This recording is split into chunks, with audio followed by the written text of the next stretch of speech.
very much, Bashir, for leading the session and all the work that you and others moderators do. तो अभी हम शुरू करते हैं। तो जिस तरह बशीर बता रहे थे, मेरा नाम है doctor Rizwan Ghaffar. I am the co founder of I code गुरु।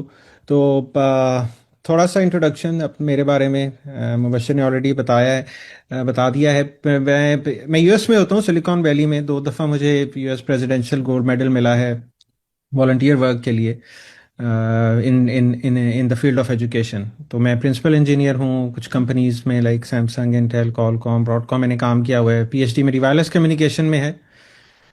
मेरी अब तो चूंकि मैं इंडस्ट्री में हूँ तो अब तो पब्लिकेशंस नहीं करते हम, अब तो ज़्यादा इम्प्लीमेंटेशन पे है। But during my PhD and post doc I had around 252 publications, 2 best paper awards. तो मैंने नस्ट से, मैं most precisely military college of signal से किया था। जीपीए मेरा 4/4 था। I got all the gold medals. तो आई मतलब I that's just proves that I work hard, right. I am not extraordinary but I try to work hard.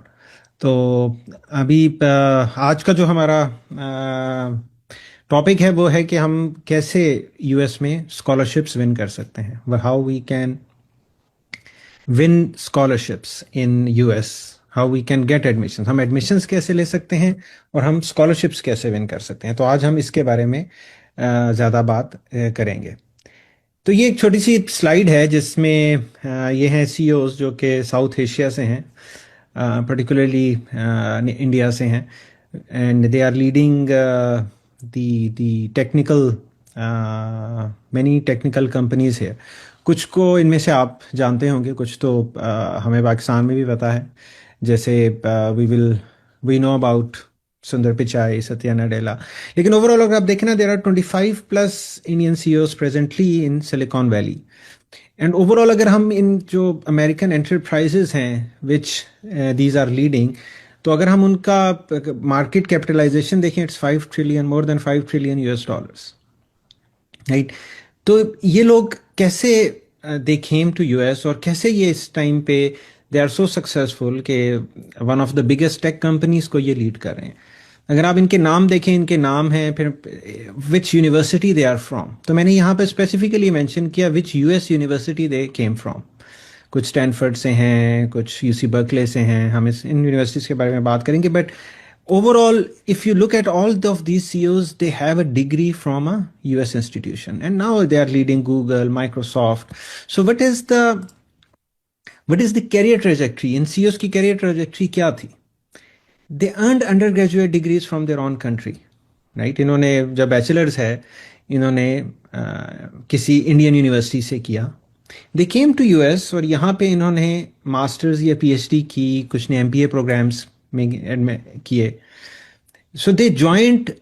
ऐसा नहीं है कि ये लोग इंडिया से आए और उन्होंने आके Google, Apple, Facebook, Palo Alto Networks में डायरेक्टली जॉब शुरू कर दी। They came here, they pursued a degree here in US, and then they joined these high tech companies, and उसके बाद then they progress steadily to the executive leadership roles, right? And they rose in their career, and they are pretty young, right? I'm pretty young means they are less than 50, right? And in terms of their overall profile, right? They are not in their 70s, जिन्होंने the 40 years काम किया, and then they rose to the prominence. But that's how it works, right? So the important thing जो मैं underline यहाँ करना चाहता हूँ कि they pursued a degree in US, right? They did not directly, मतलब आप देखें ना, there are multiple ways people coming to US, right. आप डायरेक्ट जॉब पे भी आ सकते हैं, आप इंटर कंपनी ट्रांसफ़र भी कर सकते हैं। आप गूगल इंडिया में जॉब करें और यहाँ पर आप ट्रांसफ़र हो जाएं गूगल यूएस में। That happens. Google Poland, Google Apple France, लोग पीपल वहाँ to get transferred from those parts to here. But all of them have one thing common, that they came here to study and then they got the jobs. तो यही चीज़ है जो हम आई code गुरु पर को propagate करते हैं, और आज के इस वेबिनार में हम इसी के बारे में ज़्यादा बात करेंगे, राइट। तो अब आई कोड गुरु का मिशन क्या है? हमारे 3 मिशंस को हम 3 कैटेगरीज में डिवाइड कर सकते हैं। It's US admissions and scholarships, right. हम हेल्प करते हैं स्टूडेंट्स की कि वो यूएस आएँ, यहाँ पर उनके एडमिशन हों, एंड दे विन स्कॉलरशिप्स। फिर हम हेल्प करते हैं इनकी स्टूडेंट्स को कि हाई टेक स्किल्स उनकी बढ़ें, उनकी एम्प्लॉयबिलिटी बढ़े. We provide them international mentorship. But today's lecture, we are not talking about these two parts. We are only talking how you can get US admissions and scholarships. The first thing, और ये different activities हैं iCode Guru पे, they are aligned mainly towards this part, right? It's a crowd learning platform. बड़ा अच्छा मुबशर ने initially इसके बारे में बताया, वेरी गुड इंट्रोडक्शन. तो मतलब we have 20+ hours a day regular classes होती हैं. Some of you are already part of this, so you know how this things work. लेकिन हर क्लास में 2 मॉडरेटर्स होते हैं. स्टूडेंट्स को मेंटरशिप प्रोवाइड की जाती है, राइट? स्टार्टिंग फ्रॉम, अब देखें ना, देयर आर डिफरेंट स्टेप्स कि यूनिवर्सिटीज रिसर्च है, डॉक्यूमेंट्स हैं, हम इसके बारे में बात करेंगे. But today we are mainly talking of international scholarship guidance. किस तरह आप इंटरनेशनल स्कॉलरशिप्स ले सकते हैं, राइट? तो आपने जब यूएस में किसी यूनिवर्सिटी में अप्लाई करना है और आपने एडमिशन लेना है, और मोर इम्पॉर्टेंटली आपने स्कॉलरशिप लेना है, तो उसके लिए आपने क्या करना है? One of the most important things is profile building. आपने अपना प्रोफाइल बिल्ड करना है, ठीक है? आप कैसे अपना प्रोफाइल बिल्ड कर सकते हैं, ठीक है? प्रोफाइल बिल्डिंग से क्या मुराद है? आप में से कोई बता सकेगा? Any person who just wants के प्रोफाइल बिल्डिंग से क्या मुराद है? जब हम कहते हैं प्रोफाइल बिल्डिंग, क्या आपने अपने प्रोफाइल में क्या चीज बिल्ड करनी होगी?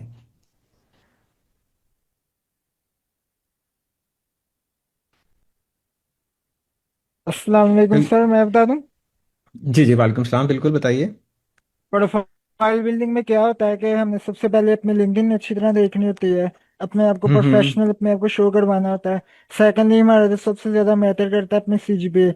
अपने सीजीपीए को हम्म. 3.5 से ऊपर कंसिस्टेंटली उस पर वर्क करना होता है, क्लासेस लेनी होती है यूनिवर्सिटी की। एंड थर्डली जो हमारा मेनली पोर्टफोलियो होता है वो देखा जाता है कि पोर्टफोलियो में आपकी मेनली चीजें आती है कि आपने कितने सेशन पढ़ाए हैं, आपके लिंक्डइन क्या है, आपकी गिटहब क्या है, आपके मोर ओवर जितने भी लिंक्स हैं आपके लीड कोड में कितनी कंसिस्टेंटली जा रही है, ये चीजें होती हैं। हाँ, नहीं नहीं, आपने बड़ा अच्छा, दैट्स ग्रेट. आपने सही इसको कैप्चर किया. That's great. एनीवन एल्स कोई ऐड करना चाहेगा यहाँ पे?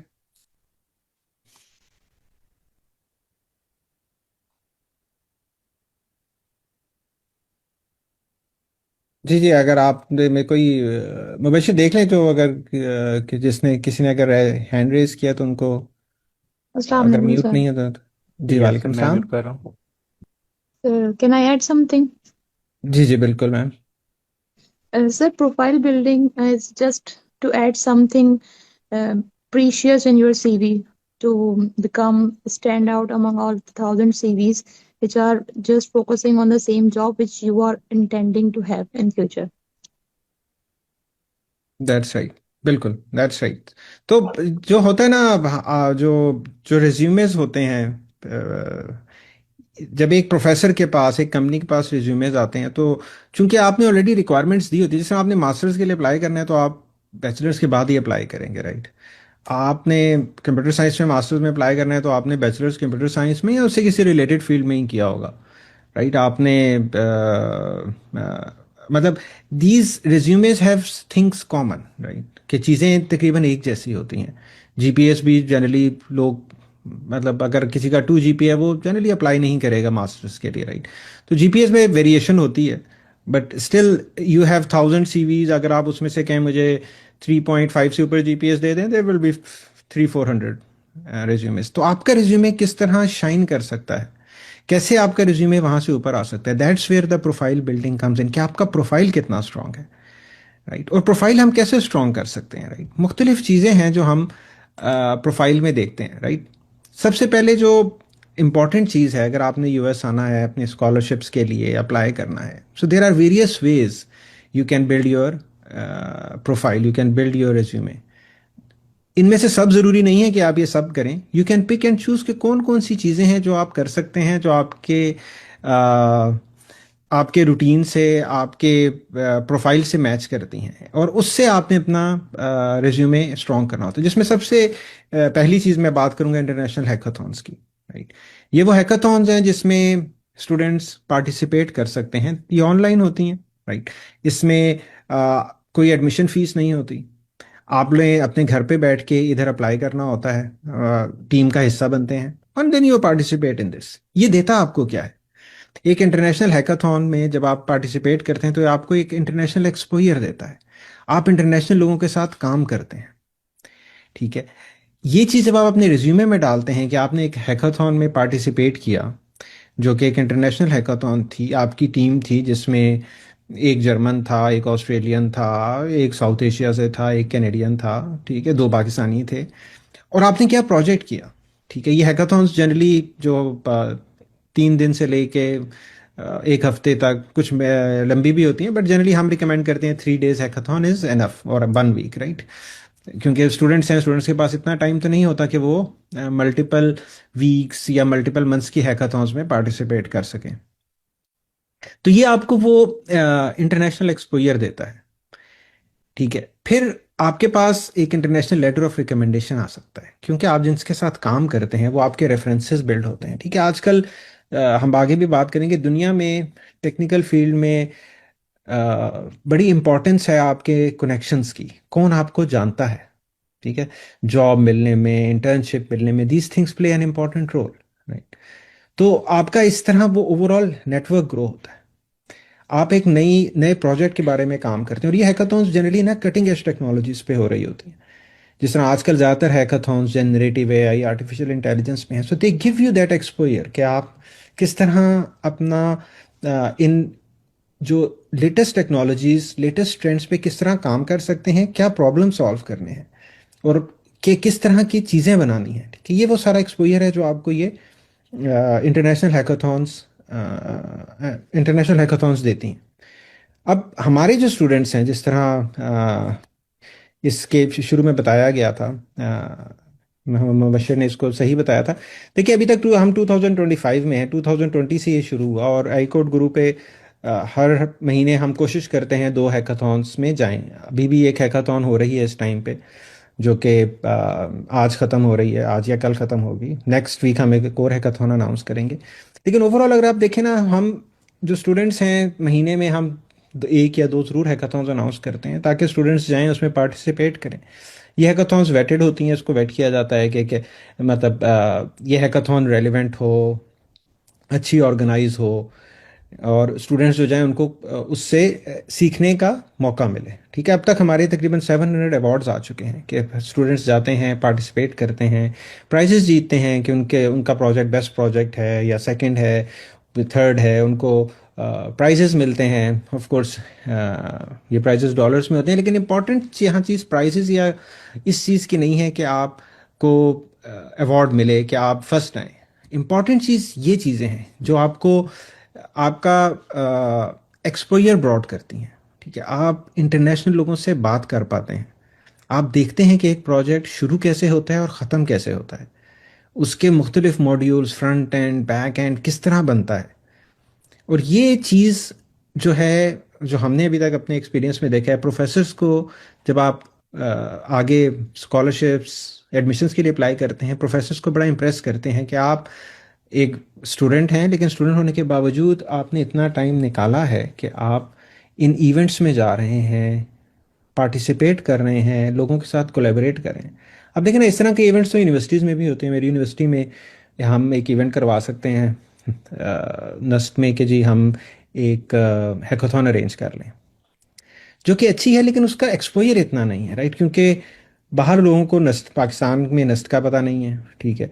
ऊपर से एक इवेंट है, ऊपर से वो लोकल है, तो चीज़ें बड़ी लिमिटेड हो जाती हैं। अफेक्ट उसका भी होगा, लेकिन जब आप एक इंटरनेशनल चीज़ लेके आते हैं ना, तो उसकी वैलिडिटी पे लोग क्वेश्चन नहीं कर सकते, ठीक है। अगर मैं एक हैकाथॉन करूं तो लोकल करूं, तो पीपल वुड मतलब वो शायद पूछेंगे, अगर पूछेंगे भी नहीं तो वो सोचेंगे पता नहीं ये कैसे ऑर्गेनाइज हुई थी, ऑर्गेनाइजर्स थे भी या बस टोटल 4 ही लोग थे, 4 ही टीम्स थी, और इसमें ये कह रहे मैं थर्ड आ गया, right. That's how people may question, right. तो ये इंटरनेशनल हैकाथॉन्स सीमेंट करती हैं आपके प्रोफाइल को।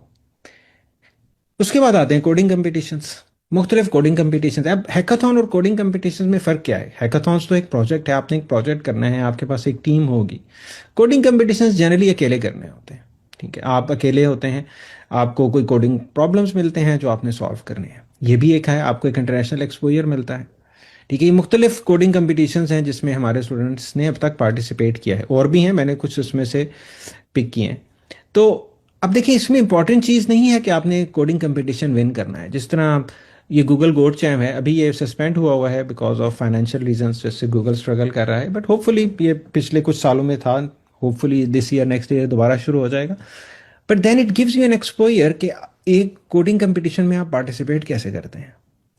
ठीक है, और फिर ये चीज़ जब आपके रिज्यूमे में आती है कि आपने गूगल कोड जैम या मेटा हैकर कप या यूसी बर्कले के कोडिंग कंपटीशन में हिस्सा लिया था, इट शोज योर इंटरेस्ट कि आप आउटसाइड अपने एकेडमिक एनवायरनमेंट में से बाहर निकल के और अपॉर्चुनिटीज़ को एक्सप्लोर करते हैं। अब आपने अपने रिज्यूमे में सिर्फ ये मेंशन करना है कि आपने यूसी बर्कले कोडिंग कंपटीशन में हिस्सा लिया था, right.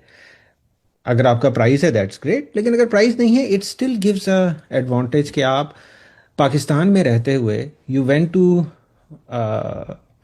UC Berkeley coding competition. Of course ये ऑनलाइन था, but it gives that perspective कि आप में वो ईगरनेस है टू लर्न।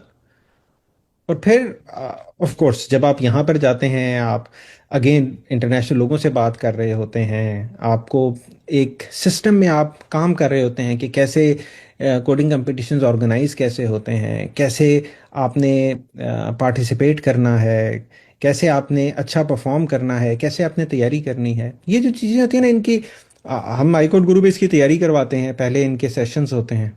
तो ओवरऑल अगर आप देखें ना, तो आप सिर्फ एक कोडिंग कंपटीशन में नहीं जा रहे, आप सीख रहे हैं चीज़ें कि कैसे आप एक कोडिंग कंपटीशन में compete कर सकते हैं और किस तरह के सवाल आते हैं। इन दैट सवाल तो वही है ना जो कल को आपको इंटरव्यू में भी आ सकते हैं। ठीक है, तो वो आपकी प्रिपरेशन को प्रिपरेशन को पॉलिश कर रहे होते हैं। लेकिन जो इसमें इंटरनेशनल एक्सपोजर की बात है ना, दैट इज़ द प्राइम जो आपके रिज्यूमे में ऐड होता है, कि आपके रिज्यूमे में सिर्फ यूनिवर्सिटी ऑफ चले मैं यूएफ के एग्जांपल देता हूँ कि यूनिवर्सिटी ऑफ एग्रीकल्चर फैसलाबाद ही की चीज़ें नहीं है कि आपने यहाँ पे पढ़ा, आपने इस प्रोफेसर से पढ़ा, आपने ये प्रोजेक्ट किया और वहाँ पे ख़त्म हो गया। नहीं, आपके यूनिवर्सिटी, आपके रिज्यूमे में यूसी बर्कले आ रहा है, आपके रिज्यूमे में गूगल का नाम आ रहा है, आपके रिज्यूमे में किसी हैकाथॉन का नाम आ रहा है। ये वो चीज़ें हैं जो आपके प्रोफाइल को बिल्ड करती हैं। ठीक है, अब आईकोड गुरु पे हम ये चीज़ें करते हैं। अब यूसी बर्कले के कोडिंग कंपटीशन में जो अभी 2024 में 135 टीम्स थी आईकोड गुरु से, फ्रॉम टोटल 850 टीम्स। अभी 850 टीम्स में यूएस से थी, रेस्ट ऑफ द वर्ल्ड से थी, लेकिन काफ़ी सारे हमारे स्टूडेंट्स गए। और जो टॉप 10 टीम्स जो पाकिस्तान की थी, 6 सिल्वर और 4 ब्रॉन्ज मेडल्स मिले, राइट। तो ये चीज़ें आपके रिज्यूमे में जब ऐड होती हैं ना, that gives you an advantage relative to another resume। जिस फर्ज करें आपका रिज्यूमे, आपका जीपीए 3.4 है and you are competing with another person जिसका जीपीए 3.5 है या 3.6 है, लेकिन उसके पास सिर्फ जीपीए है। आपके रिज्यूमे में ये सारी चीज़ें हैं। ठीक है, बर्कले का नाम है, गूगल का नाम है, हैकाथॉन्स का नाम है। That gives you an advantage कि आपने अपनी स्टडीज़ में रहते हुए आपने ये सारे दूसरी एक्टिविटीज़ की जो कि आपके इंटरेस्ट और आपके फोकस को शो करते हैं, राइट। इसके अलावा मुख्तलिफ इंटरनेशनल इवेंट्स होते हैं, जिस तरह स्टैनफोर्ड कोड इन प्लेस है, हार्वर्ड है, CS50X पजल डे है, MIT इन्फॉर्मेटिक्स टूर्नामेंट है। ये वो इंटरनेशनल इवेंट्स हैं जिसमें आप लोग जा सकते हैं और अपना प्रोफाइल इम्प्रूव कर सकते हैं। ठीक है, अब इसमें मैं स्टैनफोर्ड कोड इन प्लेस की एग्जांपल देता हूँ। अब देखिए, ये एक दिस इज एन इवेंट जिसमें इट्स एन ऑनलाइन इवेंट जिसको ये ओपन करते हैं सारी दुनिया के लिए कि आपके स्टूडेंट्स, आप अगर कहीं पे भी हैं, आप एज ए स्टूडेंट या एज ए टीचर, जिसको वो सेक्शन लीडर कहते हैं, इसमें पार्टिसिपेट कर सकते हैं। ठीक है, ये 5 to 6 वीक्स का होता है। इट्स अ मॉड्यूल जिसमें आप पढ़ते हैं अगर आप स्टूडेंट हैं, आप पढ़ाते हैं अगर आप सेक्शन लीडर हैं। लेकिन इसका अफेक्ट क्या होता है कि आपको आपके रिज्यूमे में आता है कि आपने स्टैनफोर्ड में पढ़ाया है अगर आप सेक्शन लीडर हैं। अब स्टैनफोर्ड यूनिवर्सिटी जहाँ हम रहते हैं, मैं रहता हूँ यहाँ पे सिलिकॉन वैली सैन होजे में, तो Stanford university is about 40 minutes drive. ठीक है, तो एक दफ़ा मैं गया स्टैनफोर्ड यूनिवर्सिटी देखने के लिए कि देखूं कैसी यूनिवर्सिटी है, लोग बड़ा इसका नाम लेते हैं। और वैसे भी जब कोई आते हैं, स्पेशली जब कोई स्टूडेंट्स आते हैं, they want to see and go and look at Stanford University. तो वहाँ पे गया, तो वहाँ पे उनके जिस तरह हमारी ऑनर रोल्स होती हैं, अगर आप नस्ट में जाएं तो चूंकि मैंने टॉप किया था, और मतलब आपकी भी यूनिवर्सिटीज़ में होगा जो टॉप करते हैं, गोल्ड मेडलिस्ट होते हैं, उनके ऑनर रोल्स पे नाम होते हैं। आप जाके देख सकते हैं कि 2015 में किस बच्चे ने या बच्ची ने टॉप किया था। स्टैनफोर्ड में जब आप जाते हैं तो वहाँ पे भी ऑनर रोल्स लगी हुई हैं। वहाँ पे ऑनर रोल्स पे लिखा हुआ था कि ये हमारे नोबेल प्राइज विनर्स हैं, और वो दो चार नहीं थे, वो पूरी लिस्ट थी कि इन्होंने इस साल नोबेल प्राइज जीता, इन्होंने इस साल नोबेल प्राइज जीता। तो मैं उससे बड़ा इंप्रेस हुआ कि मतलब यहाँ पे इन्होंने इस लिहाज से चीज़ों को सेग्रीगेट किया हुआ है। फिर मैं उनकी पार्किंग में गया तो उन्होंने पार्किंग का एक सेक्शन बनाया हुआ था कि अगर आपका नोबेल प्राइज़ है तो आप इस पार्किंग में पार्क कर सकते हैं। जिस तरह हम यूनिवर्सिटी में जाएं तो आपको वो फैकल्टी की पार्किंग नहीं नज़र आती कि फैकल्टी वाले या हेड ऑफ डिपार्टमेंट या वो लोग यहाँ पार्क कर सकते हैं। वहाँ पे नोबेल प्राइज़ विनर्स की पार्किंग अलग है कि अगर आपके पास नोबेल प्राइज़ है तो आप यहाँ पार्क करें, which is a convenient place closer to the campus, right. फिर मैं गया उनके एथलेटिक्स, उधर जो उनका एथलेटिक्स फील्ड है, उनके जिम में, वहाँ पे भी ऑनर रोल्स लगी हुई थी, और वो थी उन लोगों की जिन्होंने ओलंपिक या वर्ल्ड चैम्पियनशिप्स में मेडल्स लिए हुए हैं, gold medals, bronze, silver medal. तो उनकी अभी स्टैनफोर्ड में ओवरऑल अगर आप देखें तो less than, I think there are 8,000 students. और जब ये ओलंपिक हुए थे पेरिस में तो I was looking at it, तो अगर आप सिर्फ स्टैनफोर्ड यूनिवर्सिटी के मेडल्स काउंट करें और उसको compete करें ना ओवरऑल वर्ल्ड के साथ, तो Stanford was at 8th place in the world. कि there are were only 7 countries in the world जिनके नंबर ऑफ मेडल्स स्टैनफोर्ड से ज़्यादा थे, राइट। हमारा भी एक गोल्ड मेडल था, राइट, पाकिस्तान का। But that's how these universities are placed. ये यहाँ पर this is the culture, right. अगर मुझे बैडमिंटन आती है और मैं स्टैनफोर्ड में चला जाऊं, so who will be the people जिनके साथ मैं खेल रहा हूँ, right. What is their criteria कि वो उनके एथलेटिक्स में, उनके स्पोर्ट्स फील्ड में उनके क्या क्राइटेरियाज हैं, किस किस तरह के स्टूडेंट्स वहाँ जाते हैं, right. That's how these universities, मैंने स्टैनफोर्ड की एग्जांपल दी, हार्वर्ड है, MIT है, they stand in that category. तो अब आप ये देखें कि आपके रिज्यूमे में स्टैनफोर्ड का नाम आ रहा है, इस तरह के आप स्टैनफोर्ड गए हैं और आपने वहाँ पे पढ़ाया है, ठीक है, अगर आप सेक्शन लीडर हैं। और अगर आप ये देखें 2022 में, उस वक्त हमने स्टैनफोर्ड में कोड इन प्लेस में पार्टिसिपेट नहीं किया था, ये शुरू भी उसी अराउंड टाइम फ्रेम हुआ ड्यूरिंग कोविड डेज। तो अब हमारे 240 प्लस सेक्शन लीडर्स पाकिस्तान से गए थे, राइट, जो हाईकोर्ट गुरु के थ्रू गए, राइट। तो ये 240 प्लस स्टूडेंट्स वो हैं जिन्होंने पढ़ाया। पढ़ने के लिए तो और बहुत सारे होंगे, लेकिन ये वो हैं जिन्होंने स्टैनफोर्ड में जाकर पढ़ाया एक कोर्स 6 हफ्ते के लिए। और उन्होंने आखिर में सुपरस्टार सेक्शन लीडर्स भी अनाउंस किए, जिनमें से out of 9 2 were from high court गुरु। तो this is something that gives you that exposure, right, कि आपके रिज्यूमे में ये चीज़ आ रही है कि आप स्टैनफोर्ड में पढ़ा रहे हैं, उस यूनिवर्सिटी में जहाँ पे जाना is so competitive, right. And they don't have 60,000 students, right, उनमें दे हैव अराउंड, जिस तरह मैं कह रहा था, लेस देन 10,000 स्टूडेंट्स हैं उनके पास। इसी तरह हार्वर्ड है। Harvard is a great university.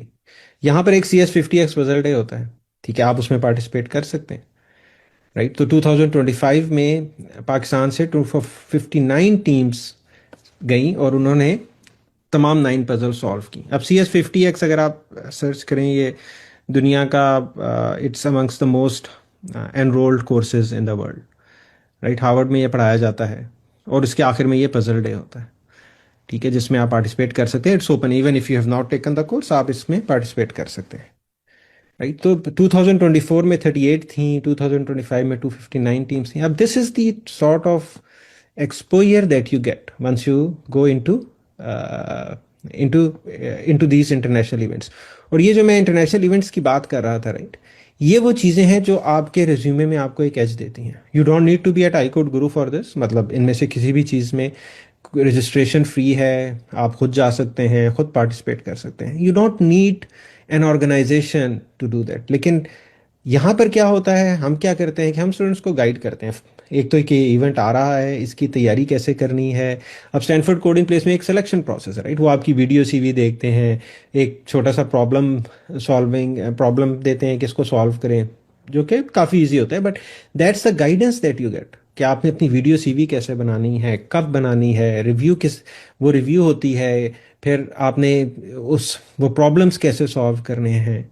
ठीक है। इसी तरह हार्वर्ड CS50X पजल डे जो है, इसके लिए क्या होता है कि हम आप आईकोड गुरु पे जो पुराने पजल डेज हैं वो सॉल्व किए जाते हैं। आपको एक्सपोजर दिया जाता है कि आपने सॉल्व किस तरह करना है, राइट। अगर मैं वैसे उठ के एक दिन जाके रजिस्टर करके पार्टिसिपेट करूँ, I may not be able to do well, right. मैंने तो वो उस तरह के प्रॉब्लम्स ही नहीं देखे पहले।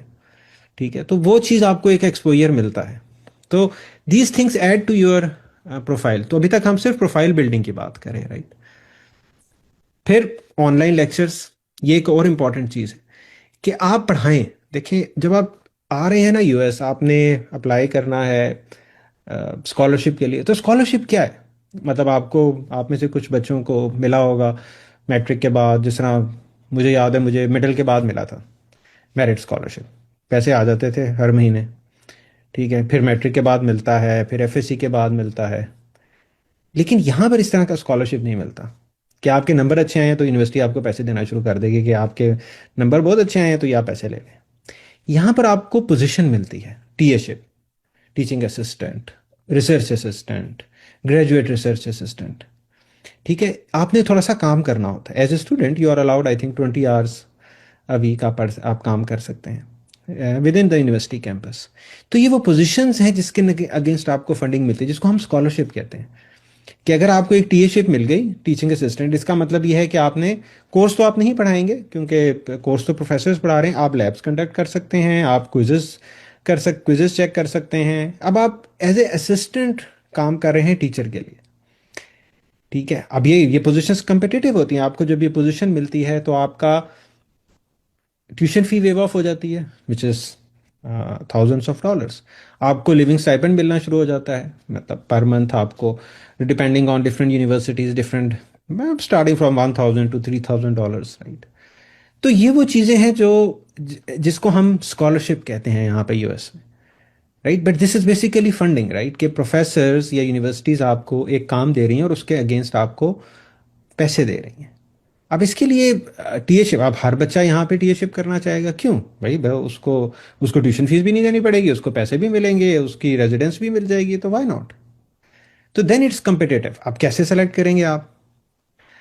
अब आपके पास अगेन, जिस तरह हम बात कर रहे थे कि आपके पास रिज्यूमेज आ जाते हैं, they are at noise level. आपने उसमें से देखना है कौन सा रिज्यूमे अच्छा है, कौन सा बच्चा अच्छा है, कौन सी बच्ची बेहतर है।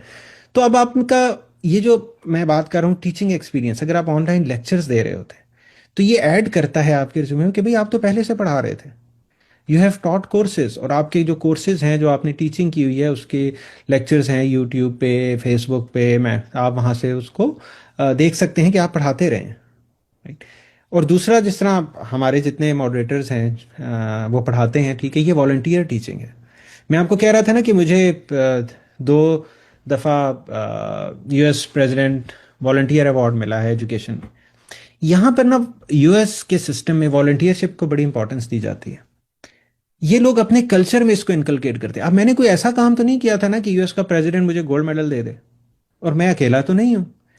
बट दे एनकरेज कि अगर आप वॉलंटियर कर रहे हैं, आप अपने आवर स्पेंड कर रहे हैं किसी भी कम्युनिटी को हेल्प करने के लिए, मतलब ज़रूरी नहीं है आप टीचिंग कर रहे हो, आप जाके एल्डरली लोगों को लुक आफ्टर कर रहे हैं, या आप लोगों में फूड डिस्ट्रीब्यूट कर रहे हैं, तो आपको यूएस गवर्नमेंट एनकरेज करती है कि भाई आप वॉलंटियर कर रहे हैं, तो ये तो बड़ी अच्छी बात है। और यहाँ पर क्या होता है कि जब आप कॉलेज एडमिशन्स के लिए अप्लाई करते हैं ना, तो कुछ कंपलसरी वॉलंटियर आवर्स हैं जो आपने पूरे करने होते हैं। क्या आपने 200 आवर्स वॉलंटियर करने हैं। अब एक स्कूल का बच्चा वॉलंटियर कैसे करेगा? वो पढ़ाएगा तो नहीं। आप जाएं, पार्क्स की सफाई करें, आप इसी तरह फूड डिस्ट्रीब्यूट करें, जो एल्डरली होम्स हैं वहाँ जाएं, उनसे बात करें, उनको उनके काम करें, या उनके साथ वैसे ही जाके बात करें, क्योंकि वो लोग वहाँ अकेले होते हैं। तो मतलब there are many opportunities. But there is a culture here कि ये वॉलंटियरशिप को प्रमोट करते हैं, they like people to volunteer. अब एक बच्चा जब वॉलंटियर कर रहा है ना एज ए स्कूल, तो दैट कम्स इन हिज, जो है ना उसकी नेचर में ये चीज आती है कि मैंने I need to give back to the society, मैंने उन लोगों की हेल्प करनी है which which need help. That's how their system builds up, right. जिस तरह मुझे 2 दफा गोल्ड मेडल मिल गया, भाई मैंने ऐसा क्या काम किया था, मैंने ओलंपिक्स तो नहीं भी विन किए थे कि मुझे यूएस प्रेसिडेंट गोल्ड मेडल दे दें, but this is how they inculcate that spirit, और that's how it is appreciated. कि अगर आपने पाकिस्तान में रहते हुए एक वॉलंटियर टीचिंग किया, जिस तरह हमारे जितने मॉडरेटर्स हैं पढ़ा रहे हैं यहाँ पे, ठीक है, आई कोड गुरु पे पढ़ा रहे हैं, आप कहीं और पढ़ा सकते हैं, ज़रूरी नहीं है कि आप आई कोड गुरु पे पढ़ाएं, but once you do this volunteer teaching, कि एक तो आपने टीचिंग की, it gives your teaching experience, फिर आपने वॉलंटियर टीचिंग की, that adds to your, that adds to the volunteer aspect, that you care for the people, you care for the communities, right. तो ये चीज़ उसमें ऐड होती है। तो आईकोड गुरु पे हम जो अभी मैं आपको बता रहा था 20+ कोर्सेज हैं, ये लोग, आप लोग ही रन कर रहे हैं, मॉडरेटर्स रन कर रहे हैं, राइट। तो ये आपको वो ना सिर्फ टीचिंग एक्सपीरियंस देता है, बल्कि आपको वॉलंटियर एक्सपीरियंस देता है। जब आप रिज्यूमे में ये मेंशन करते हैं या आपने पढ़ाया है, ये आपके लेक्चर्स हैं, आपने वॉलंटियर टीचिंग की हुई है, it it really adds one element, great element to your resume, ठीक है। फिर लीड कोड है, मतलब दिस इज समथिंग जो हम बहुत ज़्यादा फोकस करते हैं कि आपकी सॉफ्टवेयर स्किल्स बेहतर होनी चाहिए, कि आपके रिज्यूमे में ये आना चाहिए कि आपने लीड कोड किया है, आपने इतने क्वेश्चंस किए हैं, you can say you I solve 200 100 300 questions, right. और हमारे ज़्यादातर कोर्सेज सॉफ्टवेयर की बेस पर होते हैं, ठीक है। लेकिन अगेन ज़रूरी नहीं है आप आईकोड गुरु पे ये कोर्सेज लें, आप जाएं यूट्यूब पे ले लें, बट द आइडिया इज़ कि आप अपने सॉफ्टवेयर स्किल्स इंप्रूव करें, आपकी आपकी software data structure algorithms improve हो, और वो आपके रिज्यूमे में हो रहा हो। अब देखें ना, जब आप जाते हैं इंटरनेशनल कोडिंग कंपटीशंस में, हैकाथॉन्स में, ये सारे are centred around this software, software engineering, generative AI, artificial intelligence, machine learning, but overall they are encompassing in the under the software field. तो इसको हम इनकरेज करते हैं, ठीक है, कि आप खुद कर सकते हैं, खुद करें, अदरवाइज आई कोड गुरु पे हमारे 5 से 10 घंटे रोजाना इसी प्रैक्टिस सेशंस हो रहे होते हैं मुख्तलिफ कोर्सेज में। जिस तरह अगर हम डाटा स्ट्रक्चर एंड एल्गोरिदम्स पढ़ाते हैं, तो हमारे कोर्स में ये नहीं होगा कि आपको थ्योरी पढ़ाते जाएंगे कि डाटा स्ट्रक्चर क्या होता है। More will be focused on leet code questions, कि अच्छा आपने ये एल्गोरिदम पढ़ा, ठीक है, सॉर्टिंग इस तरह करते हैं, तो come to LeetCode questions उठाएं, कौन से सॉर्टिंग के क्वेश्चंस करें और वो करें, ठीक है। इसी तरह अगर पैटर्न्स इन कोडिंग है, they all will be focus, they are all और focused on this this platform. और भी प्लेटफॉर्म्स हैं, लीड कोड स्टैंड्स आउट, लेकिन नीट कोड है, और भी प्लेटफॉर्म्स हैं जहाँ पर इस तरह के आपको मिल सकते हैं। फिर जिस तरह शुरू में एक स्टूडेंट ने बड़ा अच्छा बताया कि आपने इन द एंड ना अपने लिंक्डइन प्रेजेंस बढ़ानी है। ये सारी चीज़ें एक तो मैं कर रहा हूँ, ठीक है, I am adding them to my resume, लेकिन लिंक्डइन जो है आपका, वो प्रोफाइल स्ट्रांग होना चाहिए, ठीक।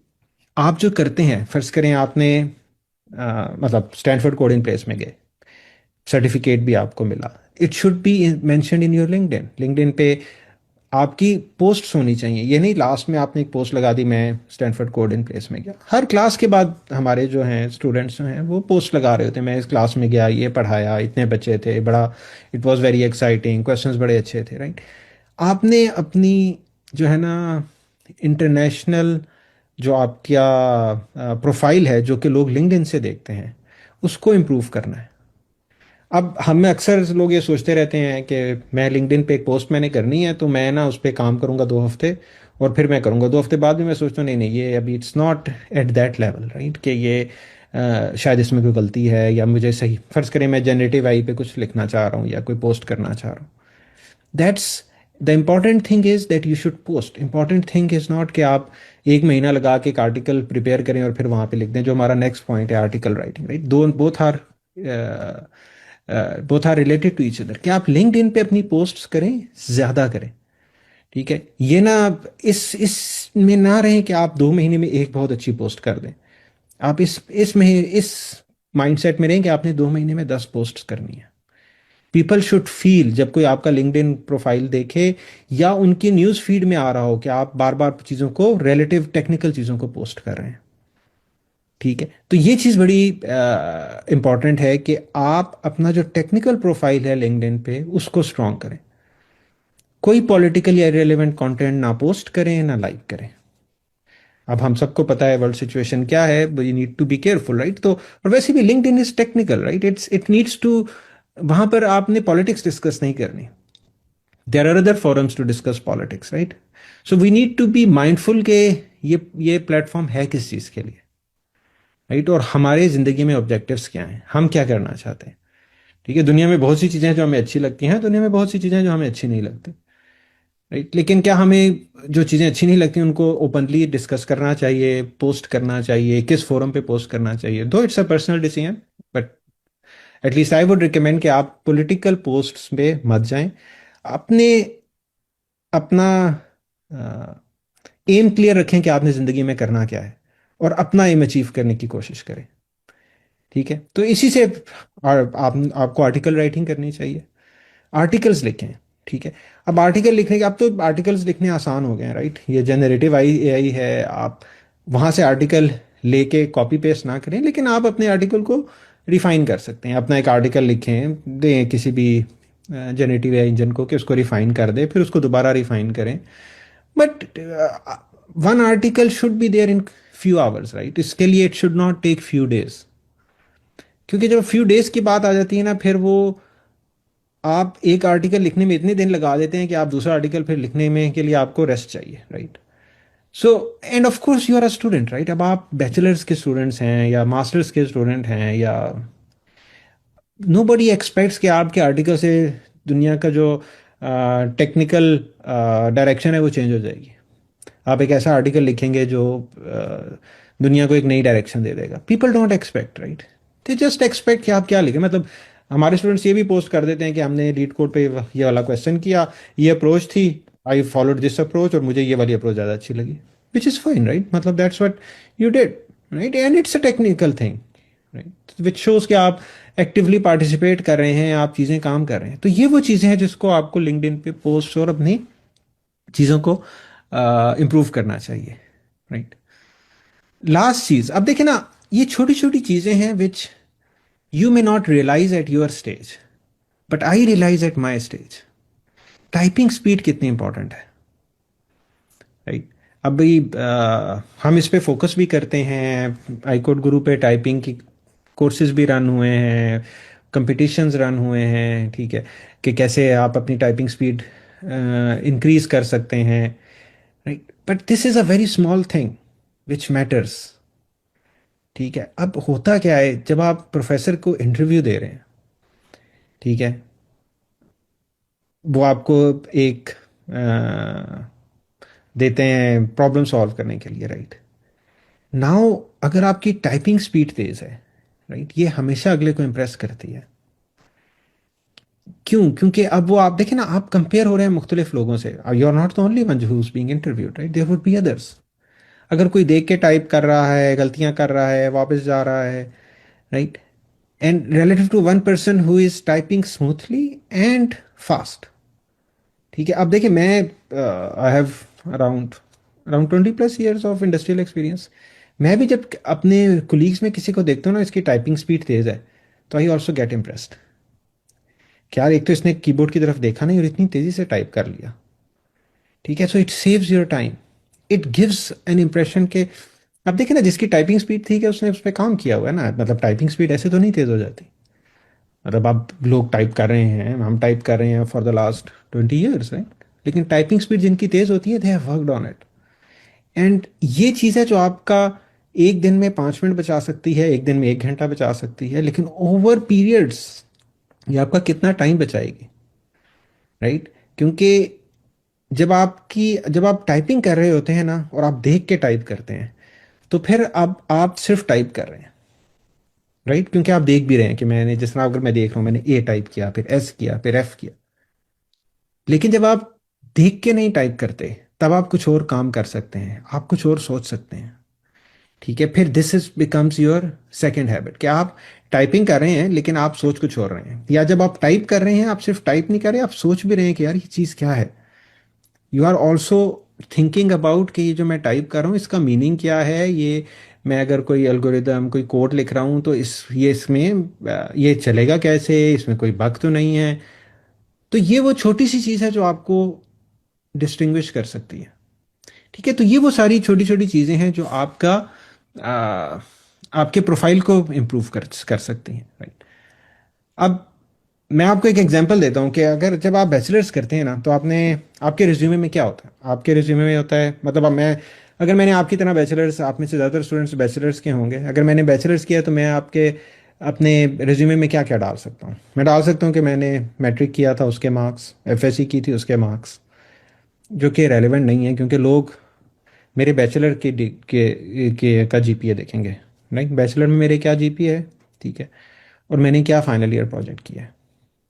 इन चार चीज़ों के अलावा there is no other technical और other thing which is important जो मैं अपने रिज्यूमे में ऐड कर सकता हूँ। मतलब मैंने देखा है लोग ऐड करते हैं कि मैंने डाटा स्ट्रक्चर एल्गोरिदम का कोर्स पढ़ा था। भाई अगर आप कंप्यूटर साइंस कर रहे हैं तो वो तो आपने पढ़ा ही होगा ना, मतलब सारी दुनिया, मतलब this is something which is expected, right. आप इंपॉर्टेंट कोर्सेज लिस्ट कर देते हैं, भाई वो तो आप, अब आप देखें ना, you are in a field जिसमें लोगों को ये चीज़ें पता हैं। आप जिस प्रोफेसर के पास अपना रिज्यूमे भेज रहे हैं वो कंप्यूटर साइंस पढ़ाते हैं, right. He is part of a bigger faculty, उनका ईयर्स ऑफ एक्सपीरियंस है। ठीक है, अगर आप उनको ये बताएंगे कि मैंने कैलकुलस 1 पढ़ी थी इसमें कंप्यूटर साइंस में, ही नोज के कंप्यूटर साइंस में आप मैथ्स का कुछ कोर्स पढ़ेंगे, राइट। तो ये चीज़ें, और फिर आप कहीं, मैंने एक प्रोजेक्ट किया था जिसमें मैंने होटल का रिजर्वेशन सिस्टम बनाया था, जिसमें वो देखते थे कितने रूम्स फारिग हैं, या मैंने, अब these are semester level projects, right, और हर यूनिवर्सिटी में होते हैं, कंपलसरी होते हैं। आपने एक सेमेस्टर लेवल प्रोजेक्ट तो करना है, नहीं तो आप क्वालिफाई नहीं करेंगे।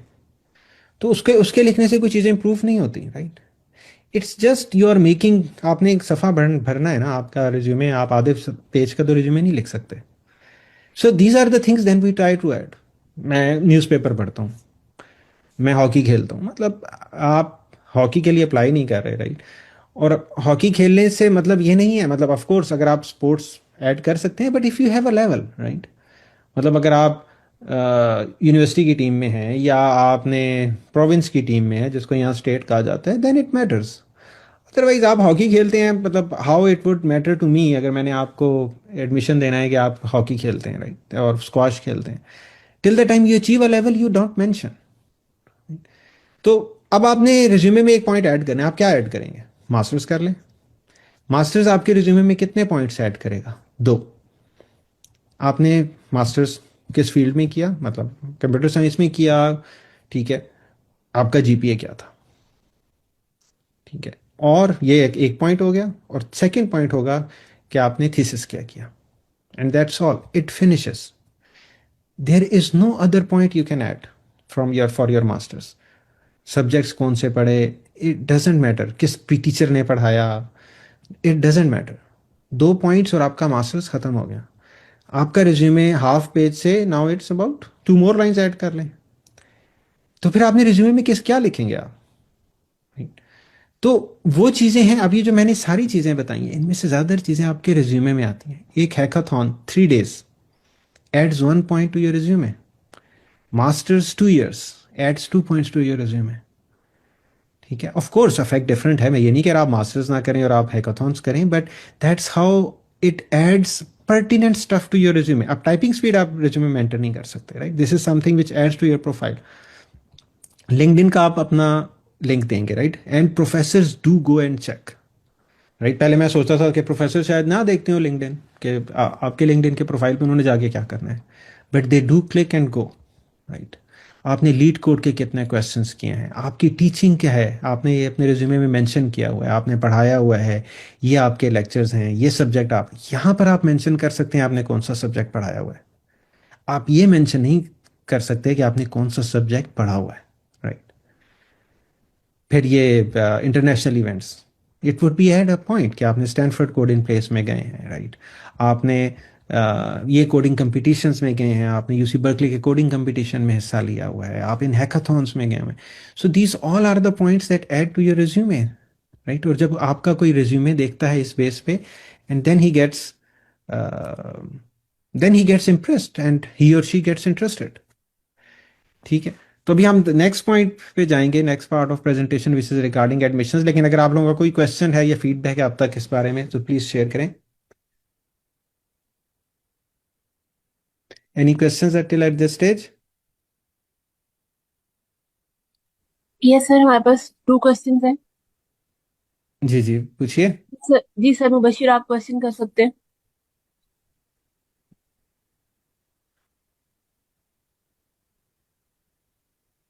जी सर, मुबशिर आप क्वेश्चन कर सकते हैं अपना। All right.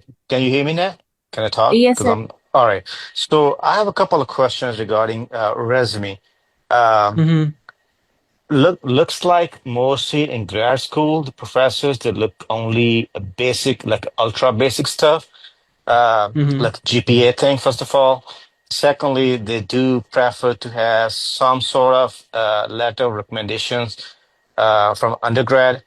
And hmm I guess it's something related to your whatever the field of I mean profession is. I think nothing else they do look beside that because they don't care because a lot of applications they do come. So they took like GPA, letter recommendations, anything related to your studies, and that is it. Because I got a couple of them. It was so hmm easy. And the best way to get letter recommendation is be nice, be respectful, and be a good participant during the coursework. So professors, they know you automatically that you were active. So during the end of the term, so they know you, okay, you know what, you were pretty active. And even though today I still got letter recommendations from all the way undergrad, like associate to bachelor, all those professors, they know me because I was pretty liberal vocal. And that's the best part because the local students, they're not that good in science and math. Maybe you know that. Hmm And they don't talk and they are just like quiet. And if you talk, so professors automatically know you. And that's the best way to get into grad and post-grad school. And that's, I would like prefer to, to, to tell to someone.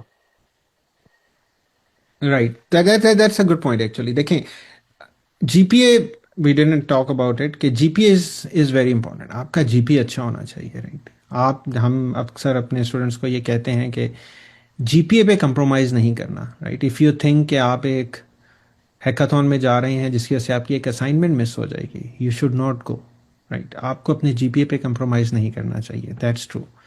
कि मतलब that's your face, right. GPA is your face. जब आप किसी का GPA देखते हैं, that's the first. जब भी मैं किसी स्टूडेंट का रिज्यूमे या उसका प्रोफाइल रिव्यू कर रहा होता हूँ ना, और उसका जीपीए नहीं होता, उसने मेंशन नहीं किया होता, तो अब एक्सपीरियंस के साथ मुझे पता चल गया कि उसका जीपीए लो था। दैट्स वाई ही और she didn't mention. Otherwise this is the top thing that professors ask, right. तो जीपीए इंपॉर्टेंट है, आपकी बात ठीक है, लेटर ऑफ रेफरेंसेस इंपॉर्टेंट है, राइट। इस सिलसिले में हमने ये जो देखा है कि अब 3 लेटर ऑफ रेफरेंसेस चाहिए आपको। ये हम एडमिशंस इस सेक्शन में इसके बारे में बात करेंगे, राइट। लेकिन अगर तीनों लेटर ऑफ रेफरेंसेस आपके अपने प्रोफेसर से हैं, जहां आपने बैचलर्स किया हुआ है, राइट। एक ने आपको डाटा स्ट्रक्चर्स एंड एल्गोरिथम्स पढ़ाया था, एक ने आपको कैलकुलस पढ़ाई थी, एक ने आपको बेसिक्स ऑफ कंप्यूटर साइंस या इस तरह की चीज़ें पढ़ाई थी।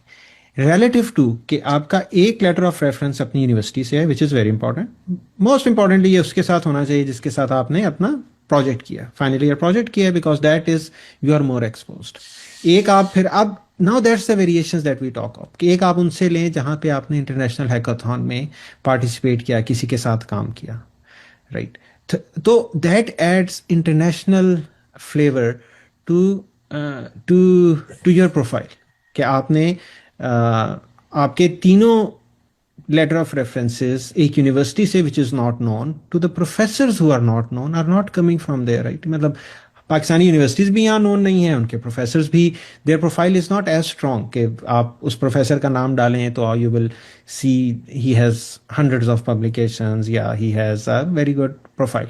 तो that variation we are talking of, कि आपके पास, जब आपके पास ये सारी चीज़ें होती हैं, राइट, जब आप इन इंटरनेशनल इवेंट्स में जाते हैं, then it gives you that exposure कि आप वहाँ से लेटर ऑफ रेफरेंस ले सकते हैं। बाकी ये जो अब देखें ना, जब आप बैचलर्स करते हैं, right, one thing is you do a good bachelors, right, आपने अच्छा जीपीए लिया हुआ है, ठीक है। अब जब आपके पास, जब आपने स्टूडेंट्स को सेलेक्ट करना है, राइट, अब आपके पास क्या क्राइटेरिया होगा कि आप स्टूडेंट्स को देखें कि यार ये सारे स्टूडेंट्स हैं, इनके मतलब जीपीए कंपेरेबल हैं, इनमें से स्टूडेंट कौन सा अच्छा है, right, which student should I pick, because in the end it's a competition, right. Admissions के लिए, स्कॉलरशिप्स के लिए, टीएशिप की कितनी पोजीशंस हैं आपके पास? 20 पोजीशंस हैं। How many students you got admitted? 300। अब 300 में से आपने 20 को देना है। What else you would look like, right, what else you would see. यहां पर ये मुख्तलिफ चीज़ें हेल्प करती हैं, जिसमें of course letter of references are important, but other things add to this के आपको वो स्टूडेंट्स चाहिए जो ना सिर्फ हार्ड वर्किंग फोकस्ड हैं, जो अपने, जो आपको ये लगता है कि यार ये स्टूडेंट इतना इंटरेस्टेड है कि that he is going out of his और हर स्फेयर, कि ये सिर्फ अपनी यूनिवर्सिटी में अपने कोर्सेज ही नहीं पढ़ रहा था, बट ही और she went out and did more stuff. तो वो चीज़ उसमें हेल्प करती है। तो ये एडमिशन्स में हम इसके बारे में फर्दर बात करते हैं, बात करेंगे लेटर ऑफ रेफरेंसेस की इंपॉर्टेंस क्या है, ठीक है। लेकिन अभी हमने इसमें ज़रूर थोड़ी सी बात की कि ये जब आप इन इंटरनेशनल इवेंट्स पे जाते हैं, it gives you that advantage कि आप इंटरनेशनल लेटर ऑफ रेफरेंसेस ले सकते हैं, right. If I am seeing letter of references from 3 professors from the same university, same student। अब देखिए ना, मैं एक कोर्स में जिसमें क्लास में 100 स्टूडेंट्स हैं बैठे हुए हैं, राइट, मेरा प्रोफेसर क्या लिखेगा मेरे लेटर ऑफ रेफरेंस में? मैंने उससे सिर्फ एक कोर्स पढ़ा था, ठीक है। ही कैन राइट के बड़ा अच्छा था, क्लास में आता था, तो वो बाकी 99 भी आते थे, ठीक है।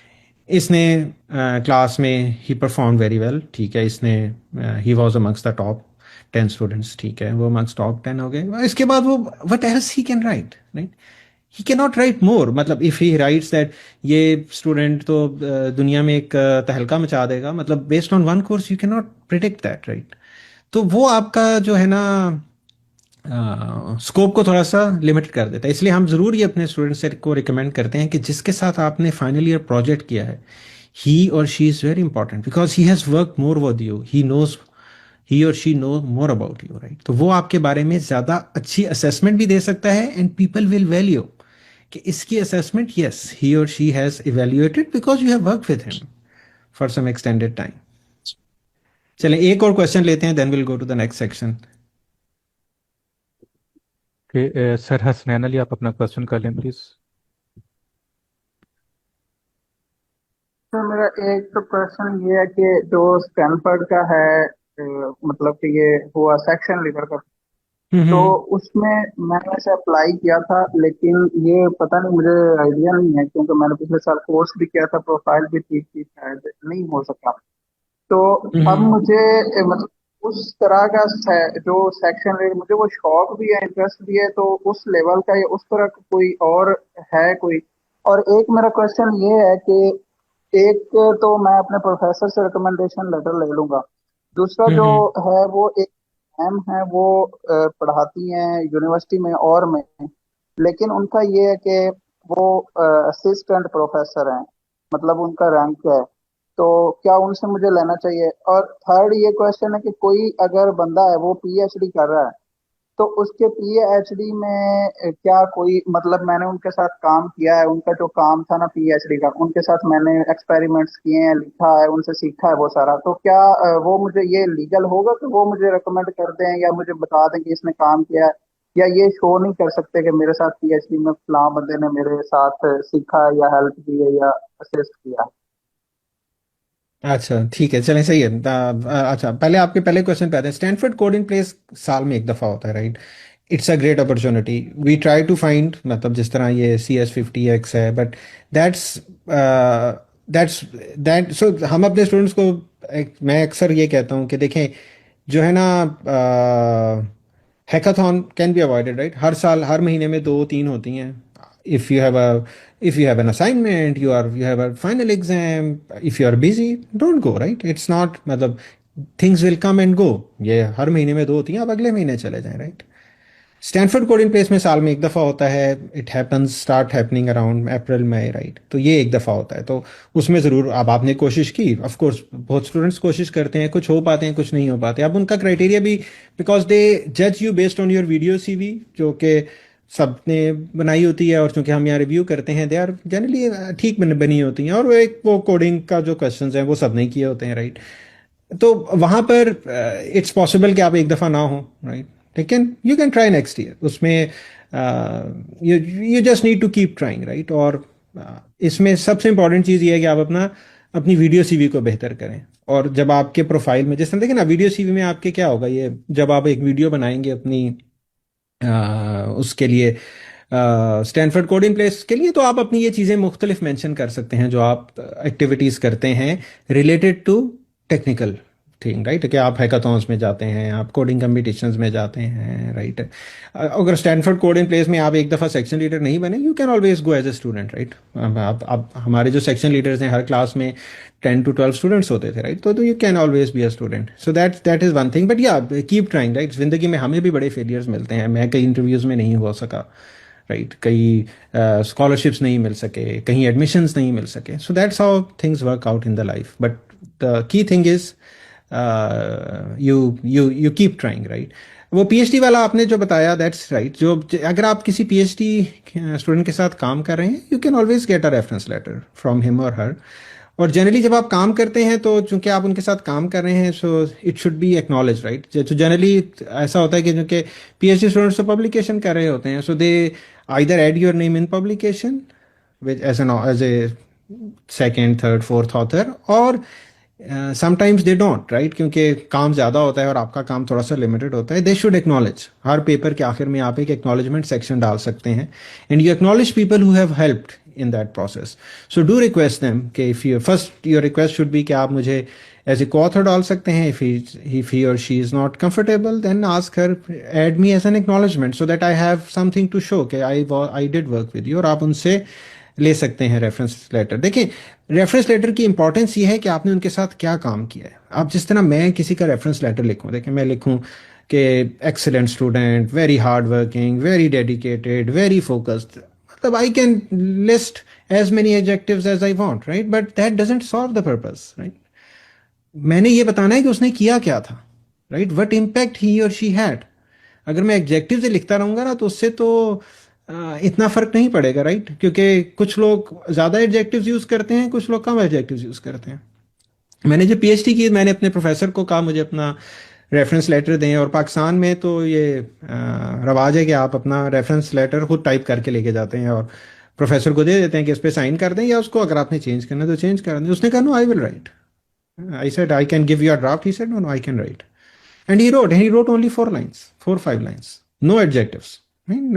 excellent student, or he just wrote what he did, right, what I did, and that what mattered, right. लोग ऑलरेडी उनको किसी ने ये नहीं उनसे पूछना था कि यार ये मतलब hard working, focused, very bright, right. ये चीजें आपके रिज्यूमे में शो हो रही होती है, राइट. आपका जीपीए अच्छा है तो मतलब you are hard working, you are focused, आप ब्राइट हैं, राइट. इसके लिए प्रोफेसर ने नहीं लिखना कि यार मतलब ये तो बड़ा हार्ड, ये बहुत इंटेलिजेंट है. अगर प्रोफेसर लिखते हैं आप बहुत इंटेलिजेंट है और जीपीए आपका 2.5 है, तो then they don't match, right. तो बिल्कुल आप उनसे, वो जो असिस्टेंट प्रोफेसर की आप बात कर रहे थे, आप उनसे भी ले सकते हैं. That's fine. The only important is there should be some relevance, कि आपने उनके साथ काम क्या किया है, एंड ही और she needs to talk about that work, कि आपने उनके साथ कैसा काम किया है, एंड हाउ डिड ही और she find you as a team player, as a contributor. क्या आपने कंट्रीब्यूट किया था, क्या चीज़ थी जो जिसकी वजह से वो प्रोजेक्ट, वो वर्क आपने फैसिलिटेट किया, right. How much you were responsive. ये वो चीज़ें हैं जो हेल्प करती हैं.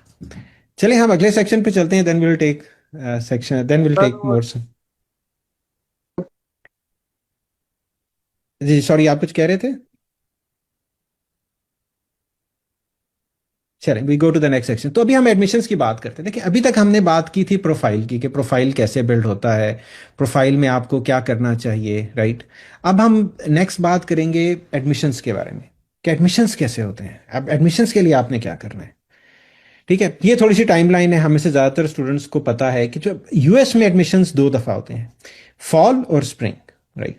फॉल की इनटेक अगस्त सितंबर में, अभी हमारे जो स्टूडेंट्स हैं इस साल इंशाल्लाह 40+ स्टूडेंट्स हैं who are coming to US, तो they have started landing, right. कुछ अभी कुछ की फ़्लाइट्स बुक हो गई हैं, कुछ अभी फ़्लाइट्स बुक कर रहे हैं, but they need to be here by August, mostly will be here by August, क्योंकि अगस्त के एंड में या सितंबर के शुरू में क्लासेस शुरू हो जाती हैं, इस टाइम पे उनकी ओरिएंटेशन वगैरह हो रही होती है, right. That's the main intake, fall, right? Thousands of students come to US, right? जो in universities में, इसके लिए applications कब open होती हैं? That is important. The applications open 1 year earlier, September to December, right? That means if you are planning to apply for 2026, next year, fall, which is intake August, September 2026, this is the time, right? Within a month or 2 months applications are going to open and you have to start applying. You don't need to wait.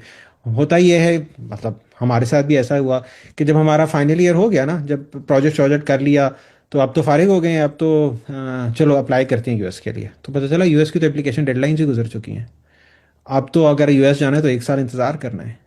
So you should not be in that boat, because that's fair, then you divert, right. आप कहते हैं चलो मैं 1 साल तो है, मैं जा नहीं सकता, चलो मैं यूरोप चला जाता हूँ, या मैं जॉब शुरू कर देता हूँ फिर देखता हूँ, that's where you divert, right. तो this is very important, right.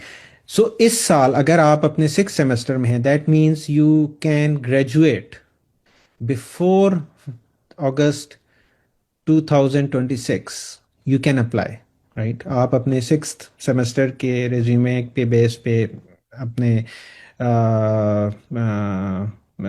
अपने ट्रांसक्रिप्ट की बेस पे you can apply, you don't need to wait, you can save your 1 year, right. और हमारे बहुत सारे स्टूडेंट्स थे जो 6th-7th सेमेस्टर में थे जिन्होंने अप्लाई किया और अब उनकी डिग्रीज ख़त्म हुई जून जुलाई में, and now they are coming है, right.